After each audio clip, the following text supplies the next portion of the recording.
Today I wanted to talk about why Final Fantasy XIV is experiencing a boom period of popularity right now, because I feel like my perspective would be a little bit different from most people's when it comes to why so many people are playing now. It would be too easy to say that because of people like Asmongold and Cohh Carnage streaming the game almost daily now, that's why so many people are jumping in on the game, but I won't deny that they've had an influence. Also, I think it would be way too easy of an answer to say that the YouTubers who have been doing this for years are a big contributing factor as to why so many people are playing right now. With people like Zepla, Larryzaur, and Mr. Happy, and so many new people making content for the game, in my personal opinion this year, than there has been ever before, obviously play a factor as to why so many people are trying out the game. But I think this all spawns from one point before any of this ever happened, and I have to say it's the dev team behind the game. Starting from 1.0 and its disastrous launch and how they literally had to destroy that version of the game and rebuild it as Final Fantasy A Realm Reborn in 2.0, and starting from that point they have been consistent in their communication to the community and improving upon things that are already good and making them great, and then fixing things that are issues very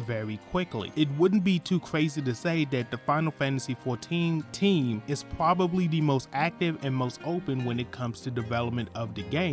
And when you have that level of communication, you then develop a bond with the game that you don't get from many others, and there's going to be a certain amount of love and care that people are going to invest into this game. They're not just going to say, oh well, the game is not giving me what I want, so I'm going to quit. Okay, let me voice my opinion, let us gamers voice our opinion, and let's see if the dev team responds, and which they usually do. And not to mention that they always improve upon the quality of what came before. Just think of the massive steps in quality that the game has taken in an overall general sense, from A Realm Reborn to heavensward, or that jump from stormblood to shadowbringers. It's actually insane how much this game gets better with every expansion, with new mechanics and boss fights, to the narrative, and all of these extra activities that we never could have dreamed of being into the game always being added. It's absolutely amazing when you come to think about it. And then last but not least, focusing on the narrative of the game, how many games these days really have a saga that is played out over hundreds of hours, and we're actually going to see that saga come to fruition and end within one expansion? Usually things like this end up getting canceled, fall out of popularity, or end far quicker than